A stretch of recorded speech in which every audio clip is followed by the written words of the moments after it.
Et bienvenue à tous sur ma chaîne Cinémagique, et aujourd'hui on se retrouve pour un petit film de 1996 avec Robin Williams, La Cage aux Folles ou The Bird Cage. Un film réalisé par Mike Nichols pour l'un de ses derniers tournages, et qui a déjà réalisé pas mal d'adaptations de pièces de théâtre ou de romans, comme Qui a peur de Virginia Woolf avec Elizabeth Taylor, Le Lauréat avec Dustin Hoffman, Le Jour du Dauphin, Biloxi Blues avec Matthew Broderick et Christopher Walken. Puis il dirigea à plusieurs reprises des acteurs comme Harrison Ford, Meryl Streep ou Jack Nicholson dans des films tels que La Brûlure, Wolf, Le Mystère Silkwood, Working Girl, à propos d'Henry, et il fera également par la suite, après Bird Cage, le sulfureux Closer, entre adultes consentants, ainsi que des films politiques comme Primary Colors et La guerre selon Charlie Wilson. Il est accompagné d'Hélène May pour l'adapter, qui fait partie de ces femmes audacieuses et très prolifiques dans le milieu artistique, avec des tas de récompenses en tout genre. L'une des rares femmes réalisatrices reconnues à Hollywood. Le fait intéressant, c'est qu'elle faisait partie d'un duo de comédiens très populaires dans les années 50 et 60, aux côtés de Mike Nichols. Ils ont d'ailleurs eu un succès monstre, que ce soit à Broadway, à la télé, à la radio, en redéfinissant littéralement la notion de comédie. Woody Allen lui-même était un grand fan et a eu la chance de jouer avec eux au club de Greenwich Village. Robin Williams le cite également comme l'un de ses influenceurs pour son propre style. Le duo s'est séparé, mais ils ont tout aussi bien réussi leur carrière personnelle. Et c'est ainsi que quelques décennies plus tard, une bonne trentaine d'années quand même, qu'ils se retrouvent ici pour ce projet commun qui les réunit à nouveau. L'on retrouve au casting de The Birdcage le talentueux Robin Williams, que l'on ne présente plus. Un film se situant après Jumanji, Madame Doubtfire, et avant Jack ou Will Hunting, et faisant peut-être partie de ces films pas forcément très connus du public, comme Being Human, Seize the Day, Club Paradise, ou même Jacob le Menteur. À ses côtés, Gene Hackman, avec déjà une bonne trentaine d'années de carrière derrière lui, n'ayant littéralement plus rien à prouver de son talent et de la diversité des rôles qu'il peut endosser. Et il faut dire qu'ici, il nous régale sur certains passages. Nathan Lane, qui est plutôt un comédien de scène, et a déjà joué dans Ironweed avec Nicholson et Meryl Streep, He Said avec Kevin Bacon, Frankie et Johnny avec Pacino, Graine de Star avec Michael J. Fox, ou encore double la voix de Timon dans Le Roi Lion. L'on a également Hank Azaria, connu pour ses nombreuses voix dans Les Simpsons, et qui avait un petit rôle dans le film Pretty Woman, ainsi que Godzilla d'Emmerich, ou encore dans Hit de Michael Mann. Il retrouvera Robin Williams des années plus tard dans La Nuit au Musée 2. Diane West, une fétiche des films de Woody Allen, mais qu'on a aussi vu dans Footloose avec Kevin Bacon, Falling in Love avec De Niro et Meryl Streep, Les Feux de la Nuit avec Michael J. Fox, mais aussi chez Burton dans Édouard aux mains d'argent, L'homme qui murmura à l'oreille des chevaux, ou très récemment dans le film La Mule.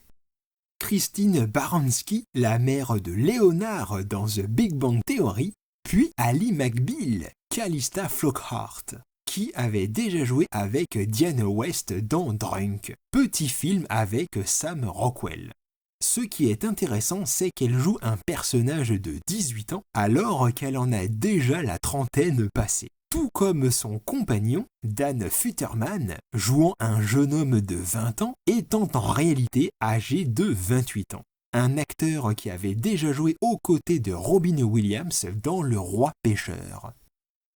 Il s'agit donc d'un remake, d'abord de la célèbre pièce de Jean Poiret, La Cage aux Folles de 1973, Puis dans l'adaptation en 78 du film franco-italien, avec l'équipe Francis Weber, Édouard Molinaro et le duo implacable d'Ugo Tognazzi et Michel Serrault, qui resteront forcément la référence de base.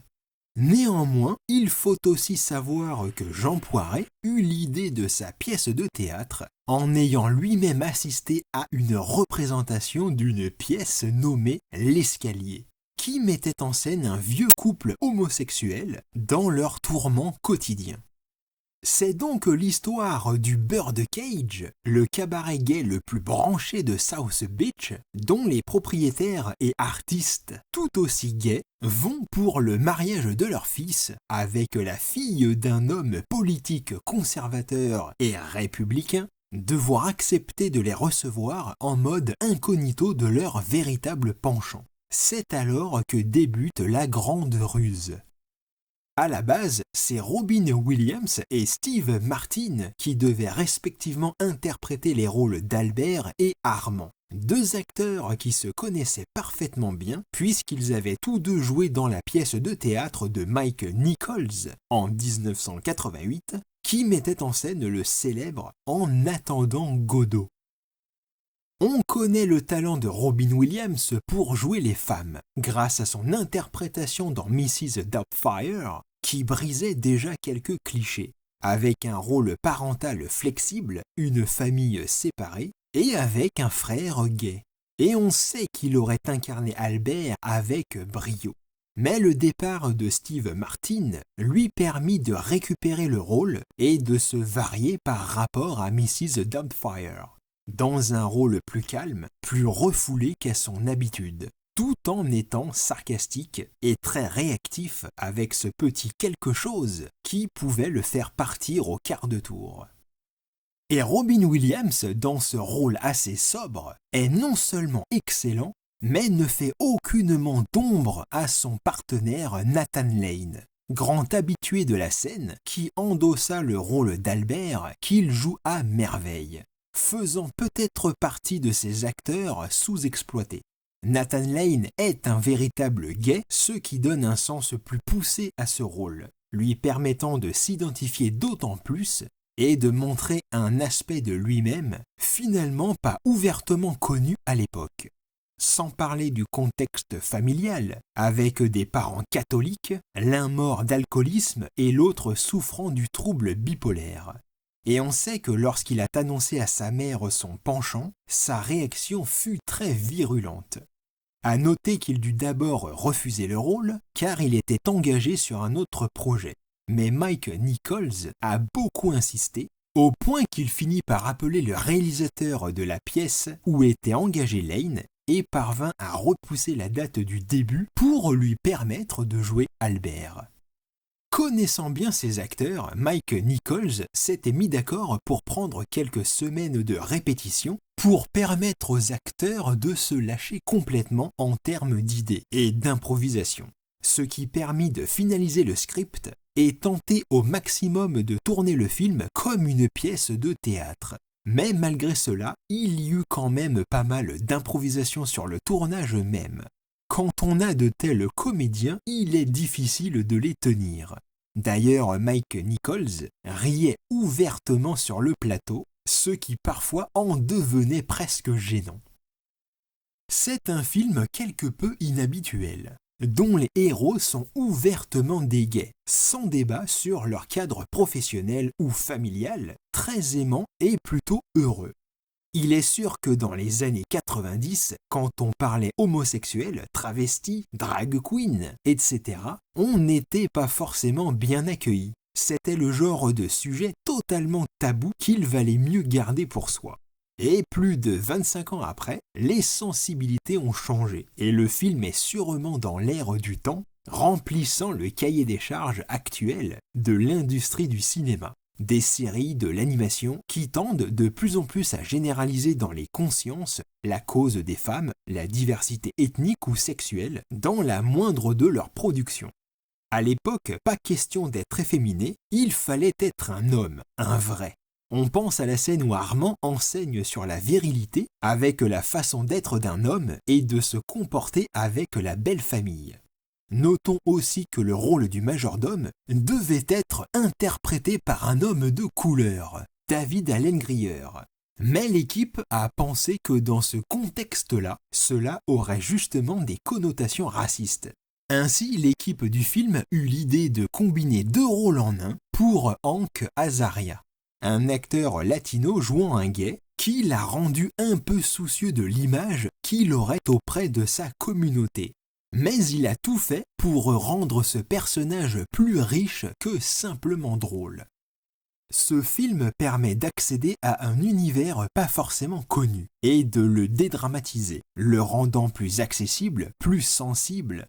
Et paradoxalement, de nos jours, les bad guys sont inversés et pourraient avoir la même fonction, mais pour la famille du sénateur, très conservateur, et plutôt mal vu dans la société pour leurs idées arriérées, mais que l'on verra ici comme humains.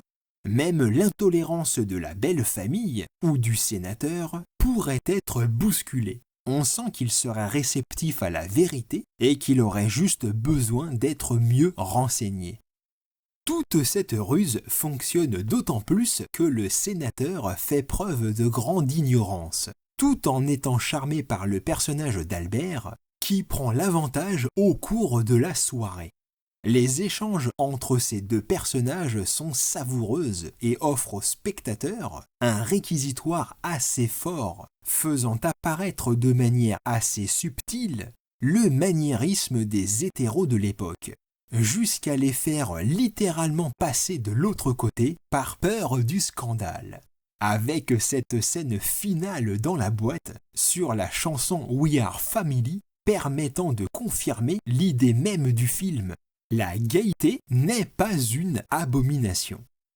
Peut-être que par rapport à l'original, cette cage aux folles tente d'insister davantage sur la critique sociale et familiale. On jongle sur ces 2 types d'idéologies, ces 2 familles, qui seront autant ridiculisées que travesties, presque universelles, entre 2 mondes que tout oppose, mais qui vont se réunir dans des valeurs finalement communes, notamment par leurs enfants qui tombent amoureux. D'ailleurs, dans ce film, Val, le fils, a un échange avec son père vers la fin. Une scène qui va permettre de le rendre un peu plus sensible, entre guillemets, à son égard, alors qu'il se montre assez détestable tout du long dans l'original. Et c'est aussi lui qui initie toute cette mascarade des faux-semblants en chamboulant la vie de ses 2 pères sans la moindre hésitation ou compassion. Ils vont donc devoir changer de vêtements, de décoration, de travail, ainsi que leur manière d'être ou de parler. Autrement dit, de se travestir pour paraître normal, ou plutôt conforme à ce que la société a estimé. Ils se disent ce qu'ils pensent que chacun devrait faire pour prétendre être ce qu'ils ne sont pas. Dans un cadre universel, on est dans le summum du jugement des apparences, celui de ne pas pouvoir être soi-même et de devoir se cacher pour être accepté. Une forme d'indignation à dissimuler sa véritable nature. C'est un grand jeu aux multiples ruses, où l'homme trompe l'autre, se trompe lui-même, et par la même occasion le spectateur par l'humour et la dérision. L'histoire serait presque comme un film de braquage, où l'on voit toute la planification au début du film, jusqu'au moment du braquage, du dîner, où plein de choses ne vont pas se passer comme prévu et qu'il va falloir improviser, se demandant sans cesse comment ça va se passer, sans parler du jeu de la fausse identité. Ce qui fait que The Birdcage reste assez unique aux USA, c'est qu'il montre des personnes dans une situation des plus normales, avec un cadre familial et une réussite sociale, mais surtout sans que l'on soit focalisé sur les traumatismes ou les souffrances de leurs conditions, comme ce fut le cas pour les productions précédentes, comme par exemple Philadelphia, où Tom Hanks eut même l'Oscar. Il n'est clairement pas le premier film sur le sujet, mais il fait partie de cette génération qui a ouvert la voie pour les années à venir, contribuant à l'évolution dans la société et menant à une nouvelle génération de production grand public montrant l'homosexualité au premier plan.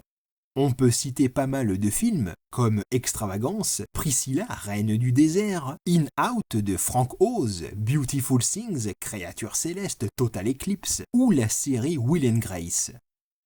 Quand on pense que dans l'histoire du cinéma, l'un des cahiers des charges était justement de supprimer toute connotation à l'homosexualité, ou qu'ils soient tout simplement les méchants du film, sans happy end possible. Il n'y a finalement pas de critique à faire, simplement de constater que les films sont les produits ou les représentations de leur époque. En tout cas, le film fut un succès mondial, rapportant jusqu'à 6 fois la mise d'origine, le plus rentable des films de Mike Nichols. En France, le succès fut beaucoup moindre, au vu de l'original, assez peu connu dans le monde entier, et finalement un remake peut aussi avoir cette fonction d'ouverture mondiale pour permettre à l'œuvre d'origine d'être connue. De manière générale, lorsque l'on parle de remake, il est presque acquis que l'original est mieux. Rien que le mot original, originel, donne la sensation de légitimité, de vérité. Mais ce n'est pas toujours le cas selon l'angle abordé. Et ici, on peut constater que l'original n'est vraiment pas tendre avec les femmes, là où le remake offre quelques nuances qui atténuent leurs personnages, tout comme pour le fils. On ne peut qu'imaginer alors s'il était refait à cette époque-ci. Pour certains, ce remake n'aura aucun intérêt. Copier-coller de l'original, américanisé et assez cliché dans sa représentation des homosexuels. Pour d'autres, bien au contraire, le film ne rit pas d'eux, mais avec eux. À la fois hilarant, extravagant, avec des acteurs qui n'ont pas seulement joué à être gays, mais ont su normaliser des sentiments dans un cadre quotidien des plus positifs. Bien plus pertinent et touchant qu'il n'y paraît, ce remake est une célébration de nos différences, qui met en avant une forme de dignité, cassant un peu les stéréotypes pour creuser l'humanité de ces personnages. Je finirai sur Jonathan Tunick et Stephen Sondheim, qui se sont occupés de la partie musicale, dont 3 chansons écrites par Stephen Sondheim, Can That Boy Foxtrot, Little Dream et Love is in the Air. Cette dernière qui était à la base l'ouverture de la comédie musicale A Funny Things Happened on the Way to the Forum de 1962. 2 compositeurs qui se connaissent parfaitement bien, puisque Jonathan Tunick est connu pour avoir orchestré la plupart des comédies musicales de Stephen Sondheim depuis les années 70. En fait, tout comme pour Mike Nichols et Ellen May, il s'agit là d'une histoire d'amitié, d'un duo lié ensemble depuis toutes ces décennies. Et tout comme Mike Nichols, pour la comédie, Stephen Sondheim est réputé pour avoir réinventé le genre de la comédie musicale aux USA, faisant de lui une figure incontournable du théâtre musical. On peut également noter la superbe scène d'intro qui dure 2 minutes, conçue par Emmanuel Lubezki, qui nous fait là une prouesse technique. De voler comme ça par-dessus l'océan jusqu'à franchir la porte d'entrée du club, tout en restant vraiment fluide. À noter qu'à la base, c'était la musique de Stephen Sondheim, It Takes All Kind, qui devait défiler pour cette ouverture. Mais Mike Nichols a finalement décidé d'utiliser We Are Family des Sister Sledge, qui deviendra le thème du film. Voilà pour cette comédie de mœurs audacieuse, qui vaut surtout pour ses acteurs principaux, et qui redéfinit en quelque sorte les valeurs familiales à une époque où la société n'était pas encore prête, ni très ouverte à la différence, préférant voir les oiseaux dans leur cage. Continuez à voir des films, quant à moi je vous dis à bientôt, et que la magie soit avec vous.